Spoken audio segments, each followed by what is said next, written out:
2-8번 영상 한번 보여주실래요? 아직도 80년대에 반미면 무조건 정의로웠던 그 시대를 살고 있는 것이냐. 이번 미국과 이란 사태를 대하는 이재명 정부를 향해 양일국 교수가 뼈 때리는 일침을 가하네요. 함께 들어보시죠. 대한민국 정부 국방 관계자들에게 간곡하게 호소합니다. 국제정치의 잔인하고 무서운 이 장면을 똑똑히 봐라. 민노총 같은 단체는 원래 그렇다 치더라도 지금 트럼프 대통령의 그 이란 공습을 놓고 현역 국회의원도 지금 미국을 규탄하는 성명을 냈는데 아직도 80년대에 반미면 무조건 정의로웠던 그 시대를 살고 있는 것이냐. 지금 2026년에 아직도 반미면 무조건 정의롭다는 그런 구태. 그 운동권들이 1979년에 저 찬란하고 아름다운 이란이 히잡을 뒤집어 쓰는 그 순간에 박수를 쳤습니다. 부끄러운 우리의 자화상입니다. 그 대학생 운동권들이 그 부끄럽지 않냐고 제가 묻고 싶은 거예요. 본인들은 그렇게 미국에 자식들 유학 보내고 온갖 종류의 번영과 자유를 다 누리면서 이란 사람들이 히잡을 뒤집었을 때 박수 쳤던 그 과거 아무도 사과한다는 얘기는 들어본 적이 없습니다. 현 좌익 정권 내지는 좌익 정부, 좌익 시민사회에 간곡히 호소합니다. 이제 그만 80년대의 망상에서 깨어나오시라 그렇게 말씀드립니다. 네, 뼈 때리는 정확한 지적이죠. 운동권, 즉 진보라고 자처했는 자들이 그 당시에는 반미하는 것이 왠지 멋있게 보였고 진보인 양, 정의로운 양 했지만은 하지만 이제 세상은 변했지 않습니까? 네.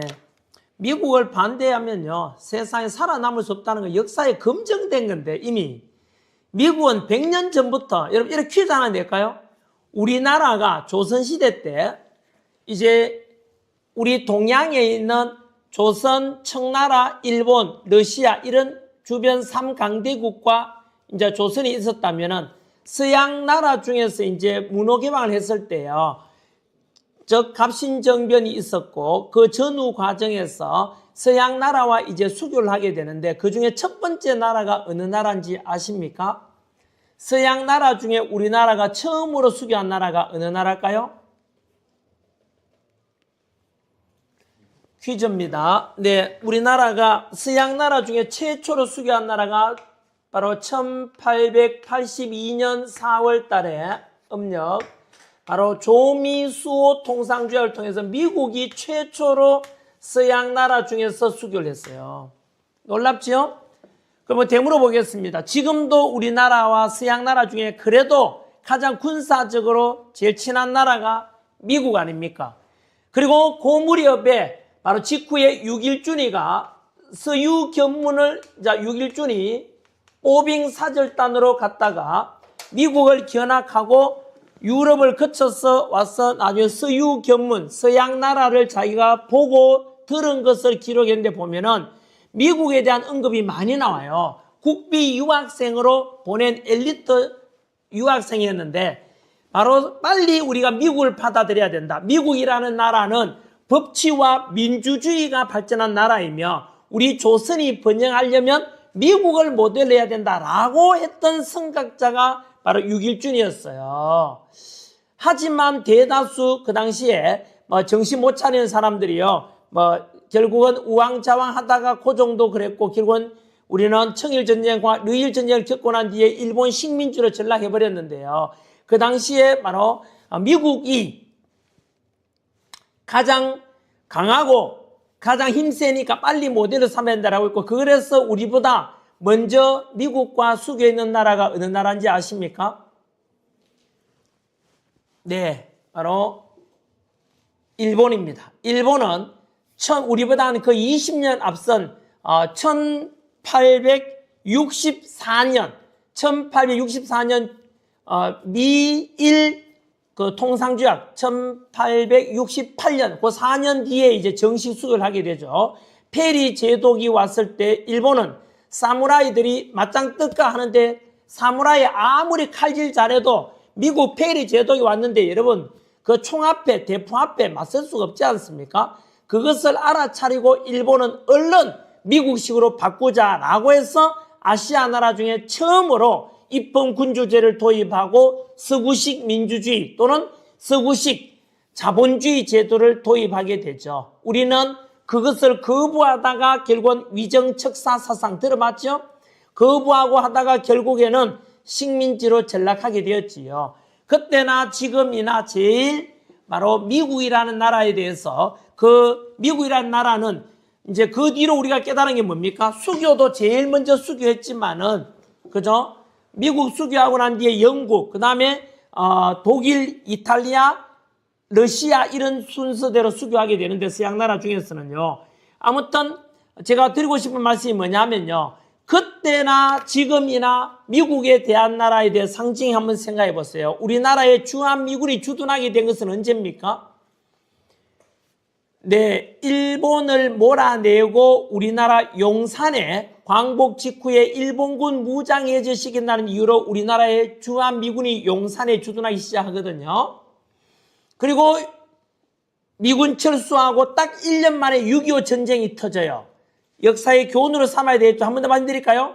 6.25 전쟁이 50년 6.25에 터지지 않습니까? 정확히 1년 전 1949년 6월에 주한미군이 철수합니다. 미군 철수하고 1년 뒤에 6.25 전쟁이 일어났다는 것을 역사에 절대 잊어서 안 되는 교훈입니다. 그 6.25 터진 직후에 터지자마자 이승만 대통령, 트루먼 미국 대통령에게 전화해서 북한이 침략국이다. 빨리 미군을 보내달라 해서 미군이 바로 들어옵니다. 메가드의 인천 상륙 작전은 50년 9월 15일에 일어나지만 바로 일본에 주둔하고 있던 미군이 바로 먼저 들어옵니다. 이승만 대통령 요청에 따라서. 그 결과 우리나라의 미군이 결국은 유엔군 이름으로 와서 북한 공산화, 남한 공산화를 막아줬고 그 뒤로 1953년 10월 달에 한미상호 방위조약이 체결되어서 이승만 대통령 덕분이죠. 전쟁 끝났잖아. 6.25 전쟁 3년간 전쟁 끝나고 16개국 중에 15개국 유엔군은 철수하더라도 미군만은 남아달라 해서 53년 10월 달에 한미상호 방위조약을 체결하게 되죠. 그 한미상호 방위조약 체결되고 난 뒤에 역사를 돌아보십시오. 지금 73년이 지났거든요. 73년이 지난 지금까지 돌아보시면 우리나라에 28,500명 주한미군 주둔하는데 미군이 우리나라의 정치적 침략할 의도가 있는 나라입니까? 우리나라 민주주의를 붕괴시킵니까? 우리나라 경제를 장악합니까? 우리나라 국민들을 학살합니까? 이미 미국이라는 나라는 그리고 주한미군이라는 이 주체는 지난 72년 동안 73년간 검증이 되었습니다. 언제나 그 중간에 여러 대통령은 바뀌었지만 일관되게 주한미군은 러시아와 중국과 북한으로부터 우리 남한을 지키는 터줏대감의 역할을 해주지 않습니까? 그래서 우리는 6.25 전쟁 때 피 흘리면서 같이 싸웠던 혈맹관계이고 철저한 한미동맹 덕분에 지금까지 전쟁 없는 나라가 된 것 아닙니까? 이런 속에서 과연 이런 미군에 대해서 홀대하고 반미, 친중으로 가고자 하는 이 이재명 정권과 좌파 정권은 필망, 반드시 망할 수밖에 없는 것입니다. 역사적으로 이미 검증이 끝난 미군에 대해서, 한미동맹에 대해서 이렇게 홀대할 수가 있습니까? 이런 73년간 계속된 주한미군 덕분에 전쟁 없는 나라에 살았으면 미국한테 고마워할 줄 알아야 되지. 트럼프 대통령이 지금 이란과 외롭게 전쟁 치고 있는데 동맹국보 도와달라 하면은 제일 먼저 나서서 우리 대한민국이 먼저 파병하겠습니다 해야 되는 것 아닙니까? 정권을 장기간 장악하려는 시도는 단기 정치 이벤트가 아니라 오랜 시간 축적된 구조의 결과로 나타납니다. 이 과정은 소란스럽지 않았고 눈에 띄는 충돌도 없었습니다. 대신 제도 내부에서 기준을 바꾸고 해석의 방향을 조정하며 권력이 작동하는 통로를 하나씩 장악해왔습니다. 지금 벌어지는 일들은 우발적 사건이 아니라 수십 년간 누적된 선택의 결과로 이해해야 합니다. 권력의 장기화를 노리는 전략은 거리의 정치가 아니라 제도 속 정치로 진행됩니다. 법을 바꾸지 않아도 해석을 바꾸면 결과는 달라집니다. 인물을 교체하지 않아도 시스템을 장악하면 방향은 유지됩니다. 이런 방식은 겉으로는 합법과 절차를 따르는 것처럼 보이기 때문에 저항을 늦추고 문제인식을 흐리게 만듭니다.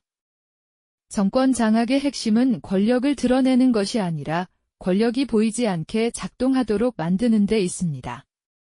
사법, 행정, 언론이 각자 독립된 것처럼 보이지만 동일한 기준과 인식으로 움직이기 시작하면 균형은 무너집니다. 이 변화는 급격하지 않지만 일단 굳어지면 되돌리기 어려운 힘을 가집니다. 장기 집권을 가능하게 하는 조건은 선거의 승리만이 아닙니다.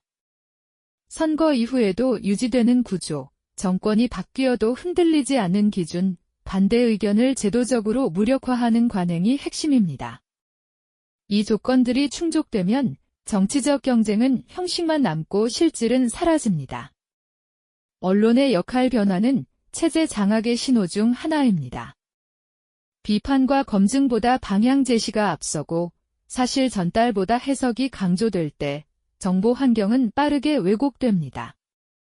특정 프레임이 반복되고 다른 시각은 주변화되며 국민은 제한된 선택지만 접하게 됩니다. 이는 우연이 아니라 구조적 변화의 결과입니다. 사법의 독립은 체제 유지의 마지막 방어선입니다. 그러나 법의 문자보다 의미가 우선되고 결과 중심 판단이 반복되면 신뢰는 흔들립니다. 같은 사건이 다른 결론으로 이어지는 순간 법은 기준이 아니라 도구로 인식되기 시작합니다. 이 지점에서 체제의 균형은 심각한 도전에 직면합니다. 국민의 위치가 주권자에서 관리 대상으로 이동하는 순간 정치는 설명이 아니라 통제로 변합니다. 동의는 출발점이 아니라 사후 절차가 되고 반대는 의견이 아니라 문제로 취급됩니다. 이러한 변화는 서서히 진행되지만 일상 속에서 체감되는 불신을 빠르게 키웁니다.